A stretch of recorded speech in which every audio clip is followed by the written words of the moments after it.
My IDEA subject was intellectual disability, and the ODE definition of intellectual disability means significantly sub-average general intellectual functioning existing concurrently with deficit in adaptive behavior and manifested during the developmental period that adversely affects a child's educational performance. Slide 3, intellectual disability involves problems with general mental abilities that affect functionings in two areas. One is intellectual functioning, such as learning, problem solving, and judgment. Second one is adaptive functioning, activities of daily life, such as communication and independent living. Additionally, the intellectual and adaptive deficit begins early in the developmental period. Intellectual disability affects about 1% of the population, and those about 85 have mild intellectual disabilities. Males are more likely than females to be diagnosed with intellectual disabilities. Characteristics are: one is finding hard to remember things, two is having trouble problem solving, and three is IQ lower of 70. Characteristics can have problems with it just takes them longer to remember, or repetitive learning style, like say reading sight words. It has to be a daily repeat of the word. Usually that's what we do in our intervention groups. Communicating is having a hard time trying to use words to play respectfully, but uses physical means to communicate instead. Learning may have a difficult time accomplishing tasks that are complex. Adaptive behavior, everyday social skills, routines, hygiene, need help with adaptive skills which are needed to play the work and live.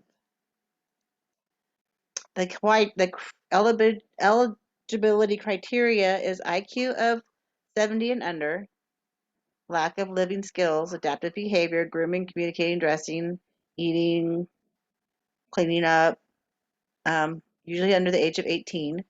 And some individuals who have tested in the 71 to 75 range of IQ may be considered if there are significant impairment in adaptive behavior that is diagnosed by a licensed psychologist, a clinic, or a school.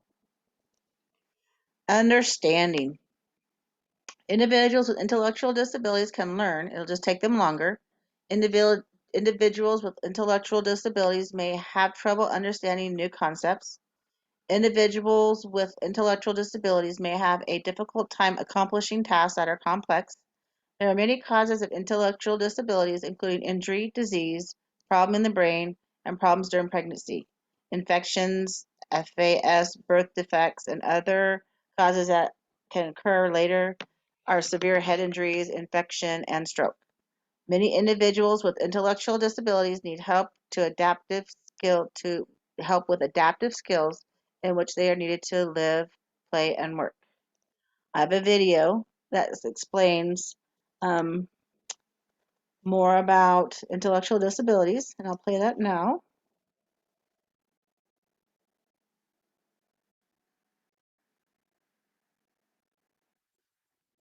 after the commercial.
Oh, oh, oh, oh, oh, oh.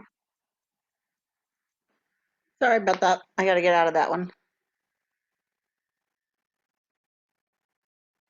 So with that video, I got into some strategies. There's like directions, cue cards. I've used a visual schedule on a desk. I have used like another schedule, another visual, which is hand and eye, what we're doing with our hands, kind of like sign language.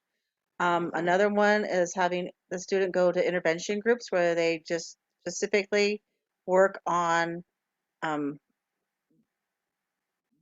the assignment or the lesson that we had conducted that day, or where they had left off where they don't remember further, so at least get the basics into that. And then eventually, and on the age and the school, get them certified for an IEP plan and start having some inclusion and pullouts to better help the student with learning. I've got a student where I like got him qualified for speech due to his disability. So we're working on and we're tracking his behavior and his academic scores to see if we can't get him eligible, hopefully by first grade. I have another one that's just became eligible, and we're just going to be meeting this week about his academic progress and his other delayed learning that he is displaying as well. And then I have, so identifying, diagnosing concurring conditions can be challenging. For example, recognizing depression with an individual with limited verbal ability. Family caregivers are very important in identifying subtle changes. An accurate diagnosis and treatment are important for a healthy and fulfilling life for the individual. Identifying, diagnosing is like when we're a teacher in the classroom, that's what they call trackers. And you track what they've learned, give them like a goal sheet, and you give them just really basic goals to achieve and see if they can achieve those specific goals, like in math or reading, how long they can do a task. Then also we track behavioral instances out in playgrounds and PE as far as be more physical and less talking. And then my last one is references. And thank you very much. I see a lot of this slide is relevant to a couple of students I have in my class, and I see that happening with them. So this is a good one to be able to connect what I'm seeing in the classroom and learn about at the same time. So thank you very much. And I stop.